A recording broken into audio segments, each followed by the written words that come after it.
And then when someone commits suicide, people are so surprised.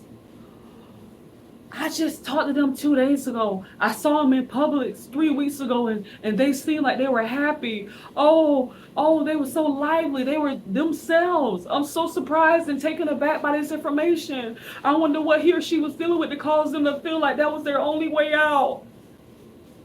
Well, we see when people try to vent and tell others about what's going on behind closed doors, trying to get some type of advice, trying to get some peace, trying to get some feedback, some help, they get told, oh, you just in your feelings. Oh, just pray about it. Hey, Antoinette here, Life Enrichment. I have a little break here. I have a newborn baby, and I was just relieved of my duties for about 20 minutes. Anyway, let's get to it. I'm talking about behind closed doors. What happens behind closed doors? I did a podcast episode about this a while back. Highly encourage you to go and listen to it because, man, I go deep. And if you're not careful, you might have to listen with a box of Kleenex because I talk about some things that are very dark in that. Behind closed doors, be careful who you're trying to pattern your life after because you never know what's going on behind closed doors. When people come out from their apartments, townhouses, homes, lofts, they can be putting on a facade for you, baby. Some people have 5 and 6 different personalities. Who they are at work, at the church, at the board meeting, at the basketball game, at Applebee's when you have a drink, at the potluck, that's not who they are behind closed doors. Okay? Let's just make that clear. Social media will have people pattern their lives after a lie, not realizing that it's something else going on behind closed doors. Women tell their men, oh, kiss me right here, hug me in this way, hug me tight, look like you, do it like you love me now. They turn, showing their butt, they got the boobs sitting up high, get my good side, get my good angle, I want you to make me look snatched. All this stuff go on. As I quoted in my book, Crazy Enough to Jump, pictures are a raw illustration of truth, which means it's planned. When people have photo shoots, that's planned. When people post pictures on Facebook, Snapchat, Instagram, whatever platform, it's planned. It's staged. They're not going to post the ugly picture. They're going to post the best one. And there you go, looking at it, feeling jealous and envious of what you see on a picture. People are posting pictures of them and their spouse going on cruises, Bora Bora, doing all this stuff, traveling, whatever the case may be. And there you are behind the phone, behind the computer screen, wishing, man, I wish I had a man like that. I wish my husband would plan stuff for me. I wish my husband would buy me flowers and just give me a just because gift to show up at my job and take me to lunch. I wish I had a man like that. How do you know she have a man like that? How do you know that that trip that they're on wasn't funded by that man's job? How do you know that she didn't send herself those flowers? How do you know? They could be on that trip because they won a sweepstakes. But they didn't tell you that in the caption. They just posted what they wanted to post and showed you the picture or video. And there you go, feeling some type of way about your life. But behind closed doors, something totally different is in play. Behind closed doors. At the restaurant on couples night, you see couples, they hugging and kissing and rubbing on each other and, oh, I do this for my wife and, oh, my wife deserves this. Yeah, I'm a submissive woman to my husband. He don't deserve this or that. I'm going to give him this and that. And people are saying back, man, I wish my wife would talk to me like that. I wish my wife would respect me. But that's in front of you. That's not the same wife that's behind closed doors. And I'm not talking about the exception of the rule. I know some people will say, oh, I am who I am in front of you and behind closed doors. Some people are like that. Yes, some people are. But there are the general portion of the population that's giving you something different. Okay? And, sometimes people are so quick to come to the defense of people, feeling like they know people so well. Especially when people claim that they are being abused in some way. When divorces happen, people are so shocked. Let me get on the first one.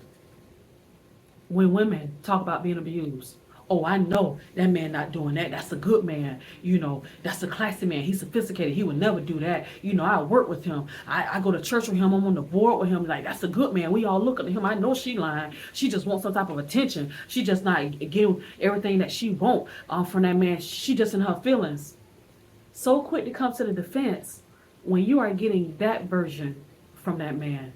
You don't know who he is behind closed doors. Hey, baby. One of my babies looking at me. You don't know who he is behind closed doors. Why put yourself out there like that when you don't know? We feel like we know people so well. I don't care if you lived with somebody for 2 weeks. You had to sleep on their couch for 2 weeks, and you saw them hugging and kissing on each other. The man coming home, serving her hand and foot. He bringing takeout, saying, "Well, baby, I didn't want you to cook. I wanted to bring food." And she's like, "Oh, thank you, baby." They could be putting on. They can be putting on. They know. They asked you when you moved in, "How long you think you'll be here?"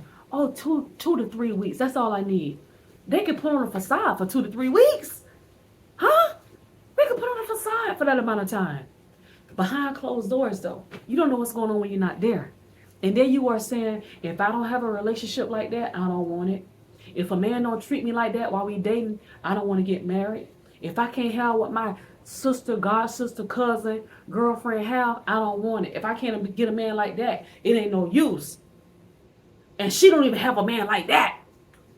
What you see is raw illustration of truth. He's putting on because you're around.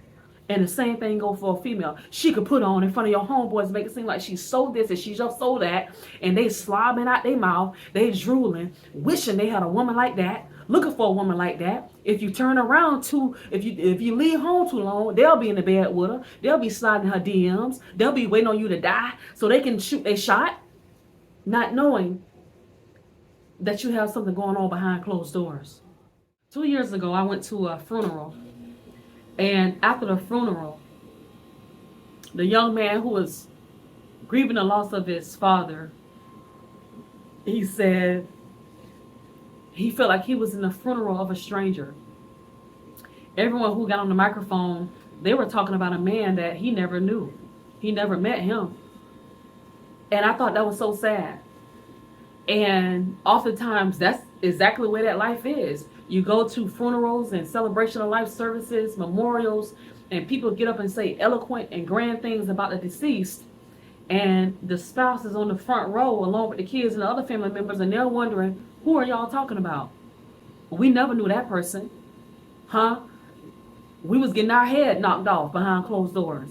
We were being belittled behind closed doors. The kids couldn't wait to get growing to get up out of there. Running away 4 or 5 times a month trying to get away from that man, from that woman. But here you go. Oh no, she wanted her to fly. I work with her. I'm on the board with her. Oh, she does such wonderful things with the charity. But you don't know who she is behind closed doors. Behind closed doors, she turned into that little 6-year-old girl that was broken so many years ago. Behind closed doors, that dad or that husband is that broken little 11-year-old. Who don't have a relationship with his dad, who was abused and raped and all that. And he still have all that inside of him. And when he's behind closed doors, he bleeds, rips the people to shreds that's under the roof of his home. I'm telling you, behind closed doors, meanwhile, you have people being jealous of that. Being jealous of that falsification of a family. And you may say, well, why do people stay in situations like that? That's a different situation for a different time. Because even before people divorce, I'm talking about marriages now, even before people divorce, there are a series of events that lead to a divorce. When people get married, they're not thinking about a divorce. They're doing really good. So it takes a lot of straws before the back of the camel is broken. So whenever people decide to leave, that's when they leave. None of us should be in the seat trying to judge when a person should leave. So of course, if somebody's telling you about their experiences, by all means, listen to that, because you don't know what they have went through behind closed doors. They left whenever they left. Okay? Whenever they felt like they couldn't take anymore, they left. And for some people, they literally take their vows to heart. No matter what happened, it's only to death do us part. no matter what type of abuse I'm subjected to, until death do us part. Some people really hold that true and they go all the way with that. And I can't fault a person who lives like that, who will live under abuse until death do them part. And I don't fault the person who get up and get the heck out of there, before that time comes. Everybody gets to make their own decision. Whether you the husband or the wife, you get to make your own choice. Huh? But behind closed doors is the topic. You never know what people are dealing with. So don't be so quick to defend someone because you know a certain version of them. And then when someone commits suicide, people are so surprised. I just talked to them 2 days ago. I saw them in Publix 3 weeks ago and they seemed like they were happy. Oh, they were so lively. They were themselves. I'm so surprised and taken aback by this information. I wonder what he or she was dealing with to cause them to feel like that was their only way out. Well, we see when people try to vent and tell others about what's going on behind closed doors, trying to get some type of advice, trying to get some peace, trying to get some feedback, some help, they get told, oh, you just in your feelings. Oh, just pray about it. Oh, just give it time. It can't be that bad. I know her. She means well. I know him. Just give him some time. He'll get himself together. Meanwhile, you're not living with that person behind closed doors. You're giving advice from your standpoint. This person is talking to you. They're venting because they're about to explode. And when a person continues to be shut down, they might just feel like suicide is their only way out. It's sad, but we're seeing this more and more. We have to start listening to people with an open mind. Everything that you hear about a person is not false, no matter how much you love them. Well, I've been around them all my life and I never seen it. You never seen it, but it was going on. If you knew how some people live behind closed doors, you would be sick to your stomach. You would say, man, I would have never thought in a million years that she would act like that. I never thought that she would be talking to and treating her kids like that.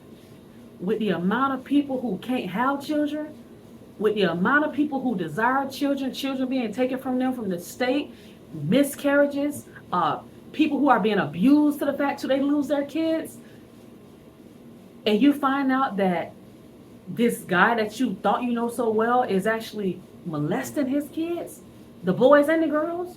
You find out that this guy who you think is so perfect is beating on those kids, jacking them up against the wall, belittling them. You would be sick to your stomach. Now, while this does not apply to everyone, let me stress that this is a real thing. Behind closed doors, people are dealing with some situations, man. Women and men alike. So be careful how you judge and say that somebody's just in their feelings. They are spoiled. You know this person. You grew up with them. You know how they are. No, you don't. You may have knew them 20, 30 years ago when you guys were kids, when you guys were in high school or college. But as life changed, as life moves, as the years pass, people grow. People change. They probably like Dorito chips when they're in 9th grade. Today, they may not be able to stomach Doritos chips. A woman may have liked flowers and acts of kindness 2 years ago. Right now, she may just like words of affirmation. She doesn't care about the gifts anymore. People grow. So who you knew back then, that's not who you're dealing with right now. And we have to realize that just as you've grown, and I'm hoping that you have grown and developed, remember that other people are growing and developing as well. So just even it could be your mom or your dad. Oh, they weren't like that when they were raising me. They probably weren't. But now that they are empty nesters, they might be out smoking and drinking, slaying giants. And by slaying giants, I'm saying sleeping around. You don't know that. Don't be so quick to like discount stuff when you don't know. I'm not saying to sit up and listen to gossip and let people pour a bunch of crap in your mind. I'm not telling you to do that. Because there's a way to cut that off. You know what? If that's what you know about the person, if that's what you see, that's your story. But it's not mine. I'm gonna have to respectfully ask you. Let's talk about something else, or I'll see you when I see you. I'm not interested in talking about that. There's a way to get out of conversations like that. But to tell somebody that they're lying on somebody because you know them so well, baby, you don't know everything that's going on behind closed doors. So watch yourself. If people respect you enough to come to you to talk, let them. And try to steer them in the right direction. Even if it's just to be a place of safety, to just listen. If you don't want to give feedback, you can at least ask, look, I don't want to overstep my bounds, but I do want to ask you, what would you like me to do? Would you like for me to give you some feedback? Would you like me to point you in a direction of help? Would you like for me to pray with you? What would you like for me to do with this information? Because I want to support you in the best way possible behind closed doors. And above all, make sure that you're legit behind closed doors. This might be TMI, but behind closed doors, I take off my bra. You know, it's not appropriate for me to be out making videos or out speaking in the community and I don't have on a bra. And I'm walking around like with bullet tips like I'm about to spray people. It's certain things that's not appropriate, you know, outside of your home. You know, some things are not appropriate. But we're talking about things that are hurting people, that will lead people to taking themselves out because it's so bad living with you behind closed doors. That's what this video is about. So among being wise and knowing that everything that you see on social media and everything that you see before your eyes may not be real. It could very well be an illusion. People are putting on because of how they see you. They respect you, so they want to put on their best behavior in front of you. But behind closed doors, they're monsters. Until next time, I'm going to get back. I think my time is up, my little 20-minute break. I came in with some extra minutes to spare.